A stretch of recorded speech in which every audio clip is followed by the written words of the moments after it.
Welcome to Shanghai, China. In 2011, I went to Shanghai for a business trip in July of 2011, and I was really lucky to have my coworker take me on a tour for one day. And this is the bus that we actually went on for a few hours. We went on this bus. This is a tour bus that you can go on the top floor and see a lot of stuff. So we started off here, started off near the Bund area. On my left, you'll see the large buildings of the downtown Shanghai, and I'll pan over to that pretty soon. To my right were some older buildings that have been here for a long time, but those buildings over there are quite new. I think they were built in the last 15 years or so. So it's really amazing how quickly China has developed Shanghai into being a very modern city. So yeah, there's those buildings again. On the left, far left, you can see that famous tower, and then yeah, there's another building there that we went up to the top of. It's 101 floors, one of the tallest buildings in China. So I'll show that in another video. So as we continue our bus tour of Shanghai, I just wanted to give you an idea of some of the people in the street, the motorcycles and the rickshaws, and the variety of buildings right within downtown Shanghai. Shanghai has currently 25 million people in it, so it's a city that's sort of the size of a little bit smaller than Canada. But anyway, it's quite a place. There's a variety of people, and the traffic, it seems really crazy to me from Canada that I was riding with a coworker in his car, and the roads seem really dangerous, but I think if you're used to the driving there, it'll probably be okay.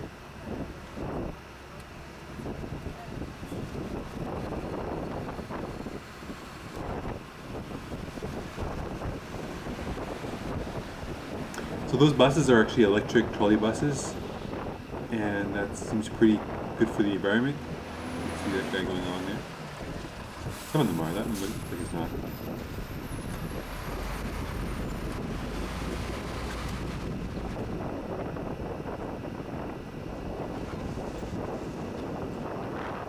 So we're getting into a different area of Shanghai. You can see there's some older buildings and people live here.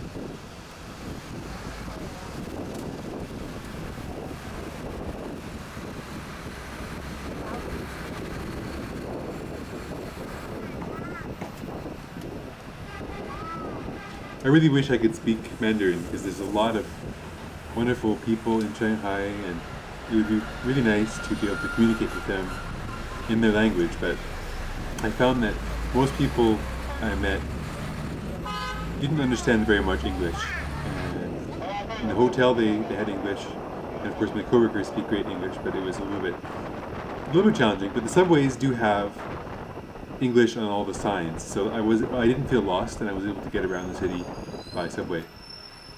I like these storefronts here. They have a lot of lettering. I don't really know what they say, but it's kind of like iconic for China. And more scenes of the street. Kind of an interesting perspective from the top of the bus here.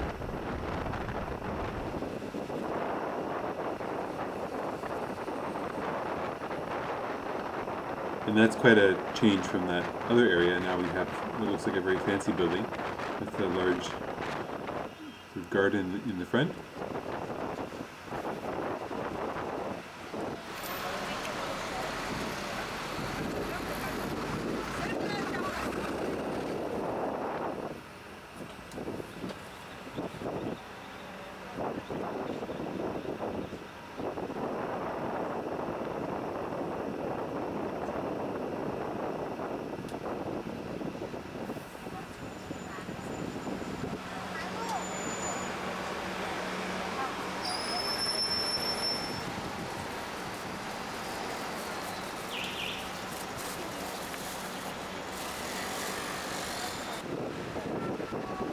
Here we go again, a bit more driving. Almost done the tour right now. And we drive through some more city streets. That looks like an interesting fire escape there. We closed in a metal frame.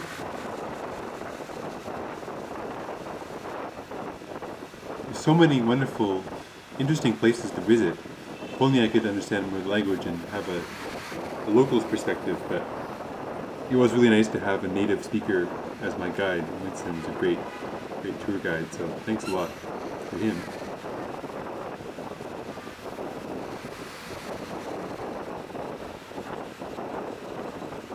People hanging their laundry out on the racks there.